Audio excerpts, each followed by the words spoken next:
Lottery পেয়ে কোটিপতি হওয়ার চিহ্ন দেখবেন হাতে এই যে কেতু পর্বতে এরকমভাবে ফিশের মতো চিহ্ন থাকে এবং এরকমভাবে মানি ট্রায়াঙ্গেল থাকে এবং আয়ু রেখা থেকে লম্বা লম্বা এরকম রেখা থাকলে এরা কিন্তু কোটি কোটি টাকা পেতে পারে লটারি বা আচমকা। শনির ক্ষেত্রে যদি লম্বা এরকম কোনো চিহ্ন দেখতে পান, এরকমভাবে চিহ্ন দেখতে পান, সেখানে এরকম চিহ্ন থাকে বা এরকমভাবে সিম্বল থাকে, সেটাও কিন্তু আচমকা কোটি কোটি টাকা লটারি বা হঠাৎ প্রাপ্তি দিতে পারে। রবি রেখা যদি পরিষ্কার নিচ পর্যন্ত নেমে আসে, সেই ক্ষেত্রে সেরকম জাতকরা কর্মজীবীও হয়ে থাকে। যারা লটারি কেটে থাকে নর্মালি, তারা কিন্তু ভালো কর্মজীবী হয় না, মানে বেশিরভাগ দেখা যায় অকর্মা কুড়ে অলস প্রকৃতির মানুষরাই লটারিতে পছন্দ করেন।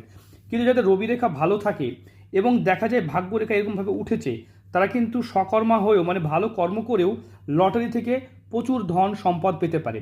তাই আমরা লটারিকে প্রমোট করি না, তবে যারা হাতে এরকম চিহ্ন আছে তারা লটারিতে নিজের ভাগ্য ট্রাই করতে পারেন। আর আমাদের এই ধরনের যারা ভিডিও নিয়ে নিজের হাত বসে চাইছেন, স্ক্রিনে নাম্বারে যোগাযোগ করবেন। আমাদের আরও 3টি চ্যানেল আছে, শ্রীরিপন অ্যাস্ট্রোলজার, শ্রীরিপন অ্যাস্ট্রো 2 এবং এসআর অ্যাস্ট্রোলজি।